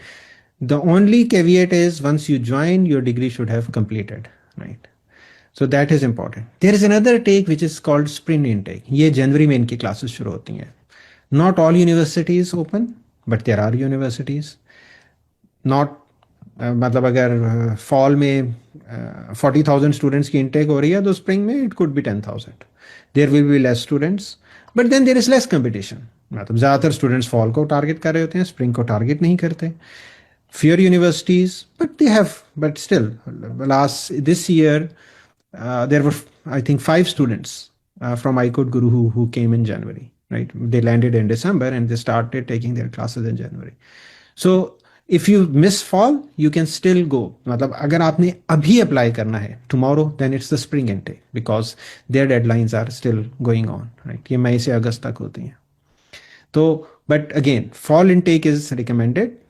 More opportunities, right? More admissions, more TA positions, more RA positions. So that's where हम इसको टारगेट करते हैं। रिक्वायरमेंट्स क्या हैं? आपने अप्लाई करनी है, आपको क्यूमुलेटिव GPA चाहिए। हमने कहा था कि 6th सेमेस्टर का ऑल्सो वैलिड होता है, राइट। आपको इंग्लिश प्रोफिशिएंसी टेस्ट चाहिए, either IELTS, TOEFL, Duolingo, right, with a good score. English proficiency test की इंपॉर्टेंस है, लाइक IELTS 7 इज रिक्वायर्ड, मतलब यूनिवर्सिटी 6.5 पे भी एडमिशन दे देती हैं, but if you are going for a TAship position, that's where it matters, right, because they see कि TAship के लिए आपको 7 चाहिए या 7.5 चाहिए, depending on different universities have different criteria. इसमें वो स्पीकिंग में आपको ज़्यादा स्कोर डिमांड कर रहे होते हैं if you need a TAship position. So you need this test, and without this you can not apply. This is a prerequisite, right. This you have to clear this English proficiency test, get the transcript before applying. GRE is optional, right? That's another thing. It's something good to add to your resume. जिस तरह मैं आपके resume में कह रहा था ना, मुख्तलिफ चीज़ें, ज़रूरी नहीं है आपने वो सारी चीज़ें की हों। GRE helps, especially अगर आपका GPA कम है and you need to prove that you are a good student. GRE helps, but it's optional. हमारे ज़्यादातर स्टूडेंट्स GRE नहीं करते, right? But if you can do it, it's something which will add to your resume, which will add to your profile. You need 3 letter of recommendations. जिस तरह अभी एक student बात कर रहे थे, you need 3 LORs, you need 1 statement of purpose. कुछ cases में वो कुछ कोड सैंपल्स मांग लेते हैं, not all cases. There is an application fee जो कि कुछ केसेस में, ज़्यादातर केसेस में हमने हमारे स्टूडेंट्स को देखा है, it can be waved off. You need to write to the admission department, right, that मतलब इसका भी एक प्रोसेस है. You apply and then they can wave off your application fee, but these are the requirements. But how to apply, आपने कैसे ये सारी चीज़ें करनी है, राइट? अगर मैं अकेला हूँ, मुझे आप ये प्रेजेंटेशन दे दें, राइट, और कहें कि ये सारी चीज़ें थी, ये सारी चीज़ें कर लो, right, I will be overwhelmed. Frankly I will not apply कि यार ये तो बहुत सारी चीज़ें हैं, ये मैं कैसे कर सकता हूँ. ठीक है, मैंने तो 2 महीने तो मेरे इसी में लग जाएंगे, बाकी चीज़ें मैं कहाँ से लेके आऊँगा, right? And that's where we try to help, right? ये वो चीज़ें हैं, जिस तरह मैं पहले बता रहा था ना, profile building. You don't need I code Guru, you don't need a platform, right? ये कोई ऐसी चीज़ें तो नहीं है जो मैंने जाके रजिस्टर की थी तो इस वजह से आप पार्टिसिपेट कर सकते हैं. You can go, you can participate, right? Stanford code in place, you can go, you can participate. But we do is only guide कि इवेंट कब है, डेडलाइन कब है, प्रिपरेशन क्या करनी है, क्या चीज़ें चाहिए. आपने जो वीडियो बनाई उसमें ये ड्रॉबैक्स हैं, इनको एडजस्ट करें. आपकी साउंड ठीक नहीं थी, आपकी लाइट ठीक नहीं थी, ठीक है, कैमरा ज़रा हाई रेजोल्यूशन का लेके आए. These are the things that we guide, but you don't need if you are मतलब ये वो चीज़ें जो हम गाइड कर सकते हैं, but of course you don't need compulsorily this. Similarly ये वो चीज़ें जो आप खुद भी कर सकते हैं, right? But what we do is we try to help and facilitate in some of these things, right? अभी एडमिशन की एप्लीकेशन अप्रोच क्या होती है, कैसे आप एडमिशन के लिए अप्लाई कर सकते हैं? One is direct application. University की वेबसाइट पे जाएं, देखें एडमिशन्स कब ओपन हो रहे हैं.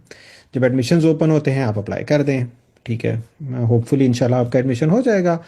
जब एडमिशन हो जाता है तो फिर आप वीज़ा उनसे कहें I-20 दें, वीज़ा के लिए अप्लाई करें और इधर आ जाए, right? That's one approach, direct approach. Quite many students follow this. Other approach is professors को ईमेल करें, contact professors at this stage once the admissions are about to open. University के वेबसाइट पे जाएं, डिपार्टमेंट की website पे जाएं, देखें कौन कौन से प्रोफेसर्स हैं, उनको ईमेल करें, उनको अपना प्रोफाइल भेजें. Now your profile matters, right? आपके रिज्यूमे में क्या क्या चीज़ें हैं, आपका रिज्यूमे कितना स्ट्रॉन्ग है, आपके पास कोडिंग कंपटीशंस हैं, आपके पास हैकाथॉन्स हैं, आपके पास प्रोजेक्ट्स हैं, टीचिंग है, ठीक है. You tell the professor that I want to come to your university और मैं आपके साथ काम करना चाहता हूँ. In the end you are coming here for masters leading to PhD, right? हम रिकमेंड करते हैं कि आप यहाँ पर प्रोग्राम्स इसमें अप्लाई करें, they should be masters leading to PhD. तो आप यहाँ पर आएँ and then tell the professor you want to work with them in these circumstances, right? That's how you can so the recommended approach is the second one. You can always go with the first approach. कुछ cases में फर्ज करें कोई professor reply नहीं कर रहे, professors are also busy, right? They receive hundreds of emails, they don't reply to every email, right? So your email needs to stand out, you need to get engaged with the professor कि कल को अब देखें ना, जब आप professor को engage करते हैं, if professor is engaged, once you get an admission you have higher chances of funding. In the end you need funding, right? You don't want to come here and spend $20,000 per semester just because you are doing your masters, right? That's the amount you need from the professor, from the university. तो यहाँ पर ये चीज़ help करती है, ठीक है. अब professors को आप कैसे सर्च करें, राइट? अब US में तो there are thousands of professors, right? आप किस तरह प्रोफेसर्स को सर्च कर सकते हैं? तो आप यूनिवर्सिटी की वेबसाइट्स पे, हमारे स्टूडेंट्स क्या करते हैं, first of all we make a group, right? ये जो अभी जिस तरह एक ग्रुप है जो 2026 के एडमिशन्स के लिए अप्लाई कर रहा है, right? They collaborate, then you go yourself, you figure out के यूनिवर्सिटी में इस डिपार्टमेंट में कौन कौन से प्रोफेसर्स हैं. You send them emails, you send them your LinkedIn profile, right? You try to engage and that's where it starts increasing your chances of admissions and funding. क्योंकि ये प्रोफेसर्स एडमिशन कमेटी में भी होते हैं और अगर ना भी हो they can influence.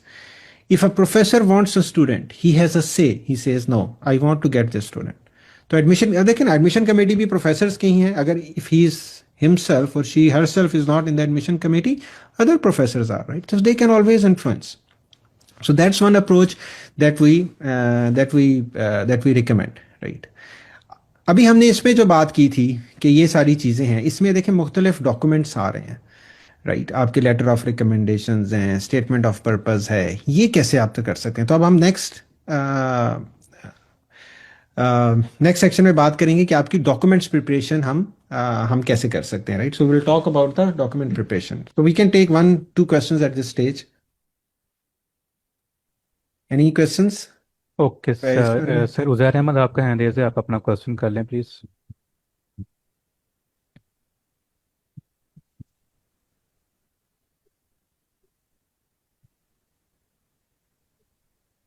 Okay sir, Uzair अगर आप बोल रहे हैं तो आपकी आवाज़ नहीं आ रही.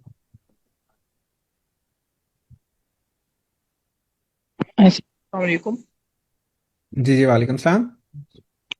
सर, मेरा क्वेश्चन ये है कि एमएस फुल करने के बाद अप्लाई करेंगे या 2 सेमेस्टर के बाद भी अप्लाई कर सकते हैं, क्योंकि 2 के अंदर थीसिस वगैरह तो नहीं आएंगे, वो थर्ड और फोर्थ सेमेस्टर के अंदर होगा।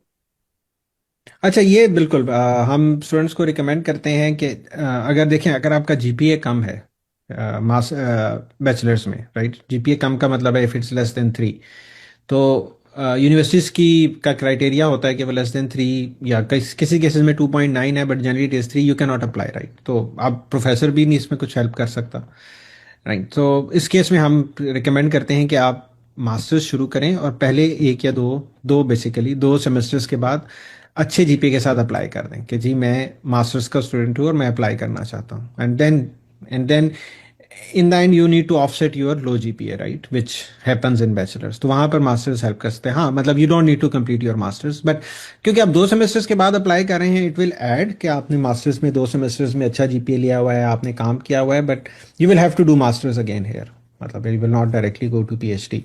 और वो तो जनरली मैं रिकमेंड करता हूँ. देखिए, मैं समझता हूँ कि अगर आपने पाकिस्तान में मास्टर्स किया हुआ है, you still should come here and do a masters. ये जो मैं आपको शुरू में साउथ एशियन सीईओज बता रहे थे, they all did masters hair.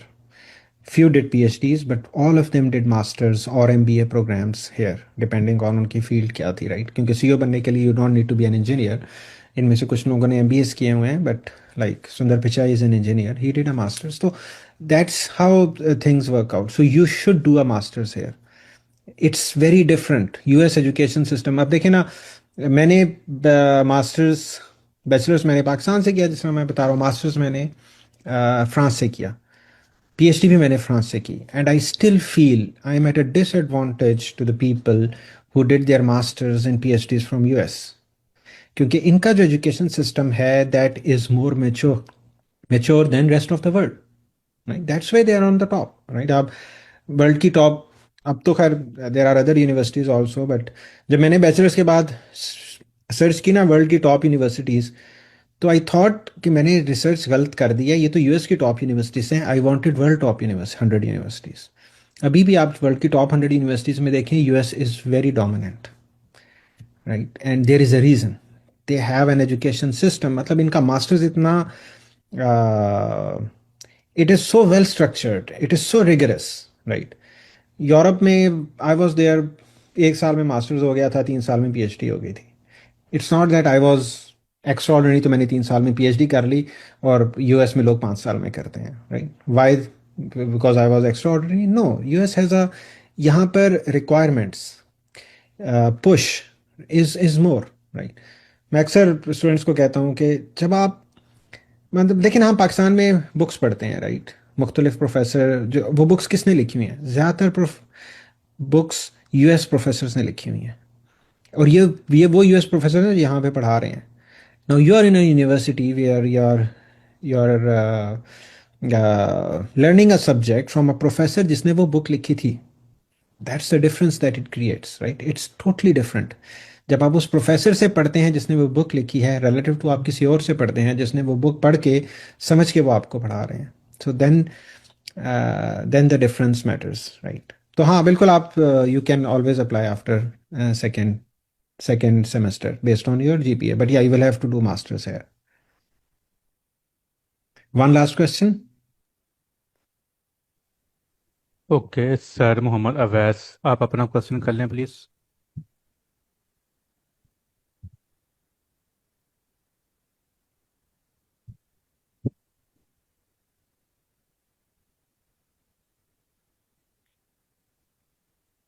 चले, मेरा ख्याल ओके आगे जी, चलते हैं. मे बी ही इज ठीक है नॉट. सर. ओके. चले, will go to documents preparation. देखिए, मैंने ईमेल की बात की थी. क्या आपने प्रोफेसर्स को ना ईमेल करनी है, पर्सनलाइज योर ईमेल. कैसे आप ईमेल कर सकते हैं, यहां मैं आपको बताता हूं. ये एक ईमेल है जो कि एक स्टूडेंट हैं, he is very good friend, और नस्ट में थे। तो कभी हम ना, मतलब because I am NUST, I am from NUST, तो नस्ट भी they have a very good program जहाँ पे वो ना स्टूडेंट्स को एसोसिएट करते हैं विद मेंटर्स। कि स्टूडेंट ने यूएस आना है तो somebody in US would mentor him और हर। सो दिस स्टूडेंट केम, और इन ये स्टूडेंट कह रहे थे कि मैं अप्लाई कर रहा हूँ पीएचडी के लिए, and I am not getting a response. I said मुझे अपनी ना अपना ईमेल भेजें, आप ईमेल क्या करते हैं। अब this is the email from the student, right, an excellent student. आप ये देखें, he has 4 conference and 1 journal publication as a bachelor student. मतलब some people get this in their second और third year of PhD. Masters में भी ये मुश्किल हो जाता है। मास्टर्स में यू कैन डू 1 और 2 कॉन्फ्रेंस, जनरल मुश्किल हो जाता है। As a bachelor he did this, but he was not getting a response. He is from NUST. क्यों रिस्पॉन्स नहीं मिल रहा इन्हें? Why he was not getting a response? I am a professor, I am reviewing this email application, okay, PhD, my name is this, okay, well, name से तो मुझे इतना फर्क नहीं पड़ता। I am a student from NUST university Pakistan, okay, I have not heard of this university Pakistan. I know a bit, but not in a very good sense. But yeah, this university, and academically लोग generally biased नहीं होते towards countries, but at least I have not heard very good things. मतलब पाकिस्तान से यहाँ पे कोई CEO भी नहीं है, और मैंने तो जिन कंपनीज के साथ कोलैबोरेट करता हूँ उनके तो ऑफिस भी पाकिस्तान में नहीं है। I will be applying to EE-PhD। जाहिर बात है, आप मुझे ईमेल इसीलिए कर रहे हैं। इन wireless communication, of course that's my subject, and I wanted to know if there will be any PhD openings available in your lab. I have, but I actually get these emails maybe 100 in a day, or this is the point where I close this email. क्यों? मेरे पास तो इतना time नहीं है ना कि मैंने 99 emails I still need to cipher. I really didn't have time to go and see this and come to this point that he has 4 conference and 1 journal publication. Right. Relative to this, ये एक हमारे student, आई code गुरु के student थे, there this email was drafted. जिस तरह हम help करते हैं ईमेल ड्राफ्ट करने के लिए, तो आप इस ईमेल में देखें, PhD and candidate for computer vision. Of course आप कंप्यूटर विजन के हैं, दैट्स जीपीए उन्होंने दिया हुआ है, जीआरई में अच्छा स्कोर है, आईलेट्स में अच्छा स्कोर है। From here at least I get this idea that this student is interested in coming to US. नहीं तो वो आईलेट्स क्यों देता, जीआरई क्यों देता? रिलेटिव टू दिस ईमेल, अब पता नहीं ये इंटरेस्टेड है या नहीं है। ही इज मतलब ही और she is just scamming, right? मतलब एक रात को वो he sending 100 of emails. He even doesn't know he wants to come to US, Australia, Canada, Europe. I don't know, right? But that's how the impression I get. Hi professor, मैंने कोई नहीं पूछा आपका क्या हाल है, आप उम्मीद है आप खैरियत से होंगे। मतलब प्रोफेसर को इस चीज़ की इंपॉर्टेंस नहीं है। अगर आप लिख भी देंगे तो I know you don't mean it, right? So why do you write something that you don't mean? I have completed my bachelor's GPA. That's right. कोई कहानियां नहीं आगे से। मतलब why I should say I am a PhD candidate? मैंने यहाँ लिख तो दिया है ना। I am reducing. First thing, मेरा thesis जो मैं आपको कह रहा था ना, this is very important. Your thesis, right? Your letter of reference has to come from the person with whom you done thesis. ठीक है? Then I did this in a study involving, उन्होंने कहा मैंने ये स्टडी की हुई है, I win this international hackathon, right? Then this is what he did at iCode Guru या किसी भी प्लेटफॉर्म पे। आई am not here promoting iCode Guru, आप किसी भी प्लेटफॉर्म पे जाके पढ़ा सकते हैं, YouTube playlist. I am eager to pursue a PhD program, right? Very precise, to the point, accomplishments, right? जब मैंने यहां पे ही देख लिया था ना, if I am a professor I would go further and see, at least I will open the resume. Related to this email, I didn't even open the resume because nothing stood out till this line, right? Nothing stood out till this line. My CV is attached. Of course your CV would be attached, right? Otherwise आप क्यों लिखेंगे? But I don't say you don't say this, but it doesn't need to, but this part doesn't need to come here, right? This is a very important part.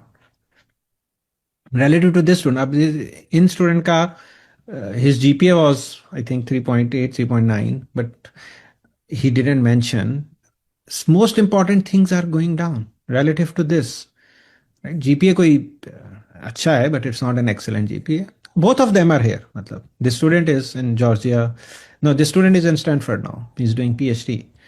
This student is also in US. He's doing in masters. But this student got his acceptances pretty quickly, right? और ये student भी अभी यहाँ पर masters कर रहे हैं. Both of them are here. तो to this student I didn't guide much. I just told him यार अपनी email तो ठीक कर लो इस तरह कि मतलब just improve. Just you are an excellent student. You need to just show that excellence. That's what you are, right? And but of course अगर मैं उसे guide ना भी करता, somebody would have picked. Some professor would have gone and see there, right? Now this student is at Stanford. Stanford का हम आपको बता रहे थे कि what a good university it is, and this university. So that's what the guide. So this is how you draft your emails, right? And this sort of guidance you need. Somebody needs to guide you, right? कि आपने अपनी email कैसे लिखनी है. Somebody needs to review कि आपने अपनी email में क्या लिखना है, कैसे उसको draft करना है. ठीक है. अब ये रिज्यूमे है, जिस तरह बात करते हैं रिज्यूमे की बड़ी इंपॉर्टेंस है. This is one of our lead moderators, right? उनका मैं रिज्यूमे शेयर करता हूँ. लेफ्ट साइड पे before he started doing these activities that I am advocating here और which I could guru does, right? And right side is his resume after, right? Left side पे at least मुझे तो ये left side वाला resume बड़ा अच्छा लगता है. देखें, बड़ा वेल स्ट्रक्चर्ड और स्किल्स भी हैं, education, work experience. That's how you expect, right? General resume should look like this. अब मैं लेफ्ट साइड पे आता हूँ, मैं देखता हूँ अच्छा रिएक्ट जीएस. अच्छा, मुझे रिएक्ट जीएस बिल्कुल भी नहीं आती, तो मैं भी अपने रिज्यूमे में लिख सकता हूँ. किसी ने आके पूछना थोड़ी है आपको आती है नहीं आती. MongoDB, how do I know कि इनको ये आती है? And if I want to know how I will come to know, I will have to schedule an interview, ask specific questions, waste 1 hour of my time just to figure out that this person didn't know React.js. He was working on a project जहाँ पे React.js use हो रही थी, so he just put it here. And just to figure that out, I had to waste 1 hour of just meeting, and then emails, ये time है, मुझे ये time नहीं सूट करता, आप आ जाएं, okay. Then I figure it out, right? And I have 100 students to figure out. I will not go. If I am a professor, I will not go with the student, right? I don't, because why? मुझे इस university का भी नहीं पता. Government college university Faisalabad Sahiwal campus, right? I don't know this university. I don't know anything about this student, about this university, about the professors. But now come to the right side, right? What is there in resume? Software engineer, section leader at Stanford. Stanford का नाम तो मुझे पता है, ठीक है. I don't know government college university Faisalabad, but I know Stanford. International hackathon winner. Achievement section. मतलब if you are applying for somewhere, yeah, this is something stands out, right? Your achievements should come first. That's your face, right? What are your achievements, right? Google farewell competition, Stanford code in place, Ittihad Aviation Group, इसके बारे में बताया भी था अभी मुबश्शिर ने in the start. Harvard, ये जो मैंने मतलब all the events that I told, some of them are here, right? So that's how, and then comes the education, right? GPA 3.32, right? This student is also here now. He's doing his master's, mashallah. So if you see this, you see a difference between this, and this is what matters, right? जो हमने सारी profile building की बात की थी, it comes here, these achievements, right? That's here where the things do change, right? तो ये जो skills होती हैं ना, यहाँ पर लोग बहुत कुछ लिख देते हैं. It's hard to figure out.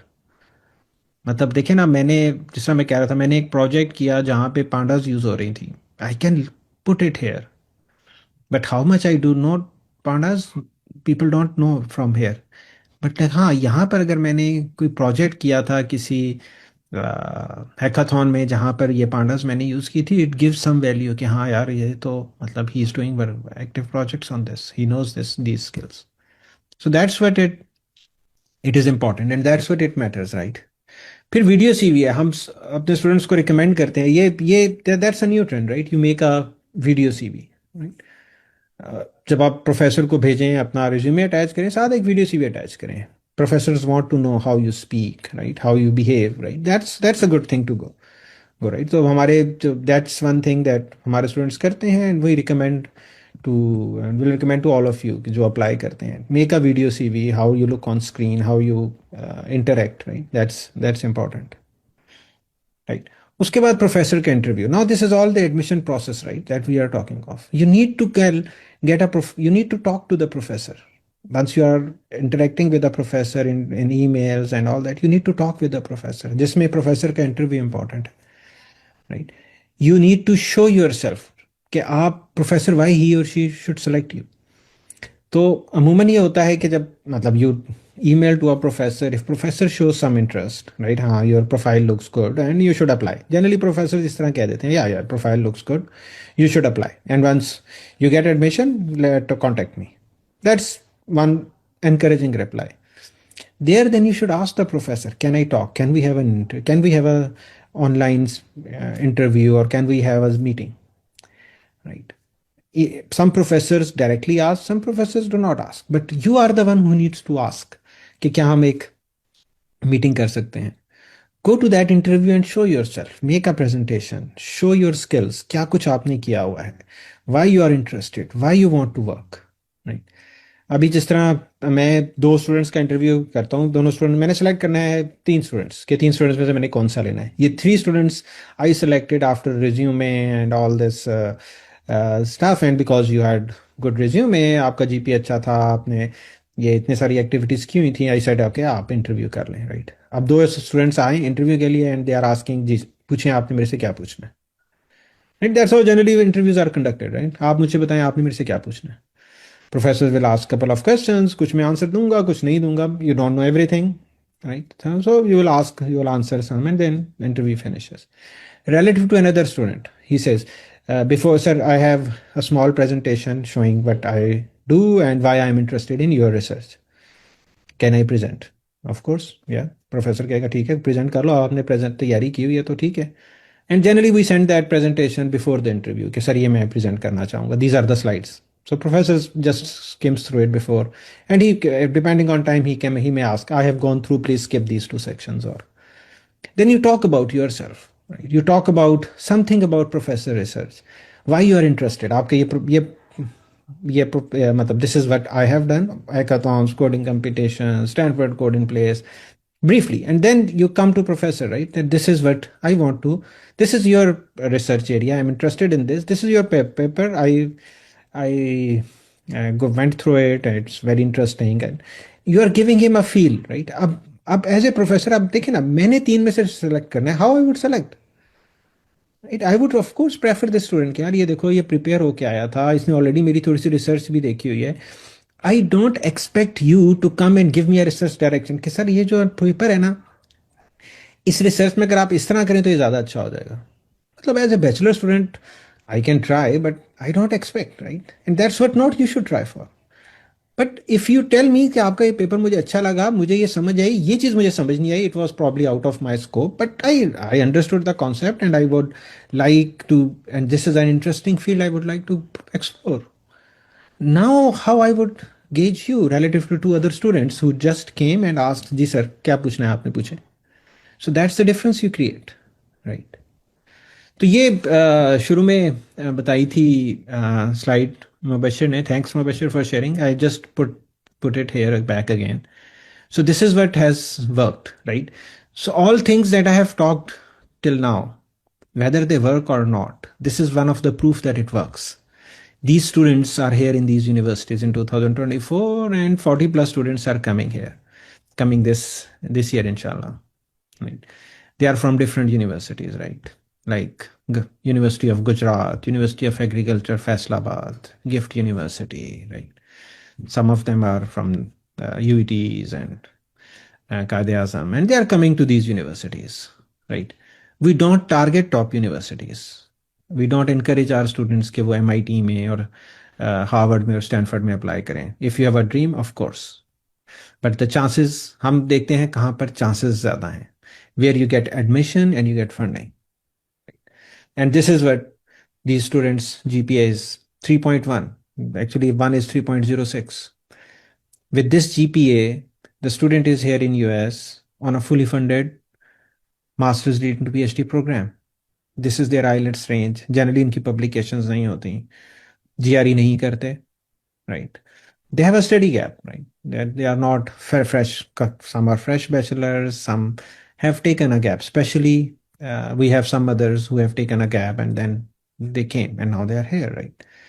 एक के तो बल्कि they because once you come here for masters, then after 2 years you are able to call your family, right? They got 100% fee waiver. Scholarship की मैं आपको बता रहा था amount, right? And this all increases your visa chances also. Now you are going to for a visa interview, right? आप ये देखें, you are going for a visa interview, you have got admission in a US university, but you don't have funding. Relative to a student who is coming to for a visa interview, he has scholarship in the fully funded scholarship from the university. University is paying for his fee. Whom will I prefer as a visa officer? अब जो visa officer है ना, उसके ऊपर बड़ा pressure होता है. हमें तो लगता है ना कि वो they are rude, they are arrogant, they are rejecting visas. But look at their pressure. A person comes here and disappears.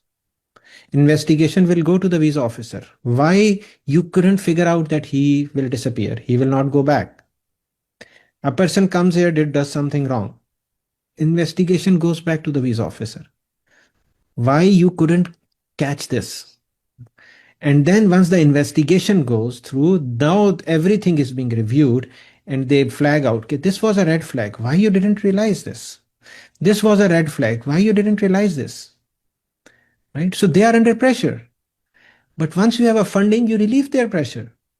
They say कि अगर एक प्रोफेसर इसको पैसे दे रहा है, एक यूनिवर्सिटी इसको पैसे दे रही है, इट मीन्स कि he is good, right? At least इसकी डिग्रीज फेक नहीं है, इसने कोई चीज़ों को एग्जेजरेट नहीं किया हुआ, इसने बैंक स्टेटमेंट्स को मैनिपुलेट नहीं किया हुआ. मतलब देखो ना, मैं एक वीज़ा ऑफिसर हूँ, आप मुझे हबीब बैंक की का बैंक स्टेटमेंट दे दें. अब मैं हबीब बैंक जाके चेक तो नहीं करूँगा ना ये बैंक स्टेटमेंट करेक्ट थी या नहीं थी, राइट? आप मुझे अपने रिज्यूमेस दे रहे हैं, अपने ट्रांसक्रिप्ट दे रहे हैं एज ए वीज़ा ऑफिसर. मतलब अब मैं जाऊँ, देखो, चेक करूँ कि आपने ये ट्रांसक्रिप्ट फैब्रिकेट, इसमें आपने कोई चेंजेस तो नहीं किए. That's the pressure that they are going through. But once you give them a funding, that pressure is gone away, right? और एटलीस्ट देयर इज नो कि भाई मुझे इतना एवेल्युएट करने की जरूरत नहीं है. प्रोफेसर अगर पैसे दे रहा है तो उसने कुछ देख के दिया होगा, उसने कोई इंटरव्यू किया होगा, कोई वेरिफिकेशंस की होंगी, तभी तो वो पैसे दे रहा है. So that's where it matters, right? So it's not only that these things help you in getting admissions, in getting scholarships. It also helps you in going through another important hurdle, which is getting a US visa. और अभी अगर आप statistics देखें तो visa rejection की self financing पे ratio काफ़ी ज़्यादा है relative to the people who have fully funded scholarships. और इस साल हमारा कोई एक भी स्टूडेंट का वीज़ा रिफ्यूज़ नहीं हुआ, right? Who have fully funded scholarships.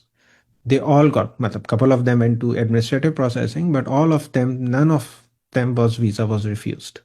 So that does matter, right? So yeah, that brings me to the end of this presentation. So thank you for patient hearing. I was planning that we should finish it in 2 hours, and yeah, we are on time. A little bit early, but yeah, तो ये वो सारी चीज़ें हैं. मतलब in the end, ये because we are working for this with iCode Guru with our students for the last 4-5 years, so this is what we have learned, right? मतलब आप में से कुछ लोग कह सकते हैं कि ये चीज़ सही नहीं है, इसको इस तरह होना चाहिए. मतलब ये ऐसा नहीं है कि just I prepared this presentation with the help of our moderators कि ये चीज़ होनी चाहिए. This is something that has worked, right? That is working, right? कि ये चीज़ें वर्क कर रही हैं, इसीलिए स्टूडेंट्स को एडमिशन्स भी मिल रहे हैं, उनको स्कॉलरशिप्स भी मिल रहे हैं, उनके वीज़ास भी अप्रूव हो रहे हैं. There are some things we also learned over period of time कि क्या चीज़ प्रोफेसर्स को ज़्यादा इम्प्रेस करती है, क्या चीज़ वीज़ा प्रोसेसिंग आसान करती है, क्या चीज़ फंडिंग आसान करती है. So this is what is a learning for over the last 5 years, right? So Bharal, thank you very much for coming and attending. And yeah, I know it's a Sunday night, kal working day hai, it's late, it's 11, but still so many people are here, which I always feel is something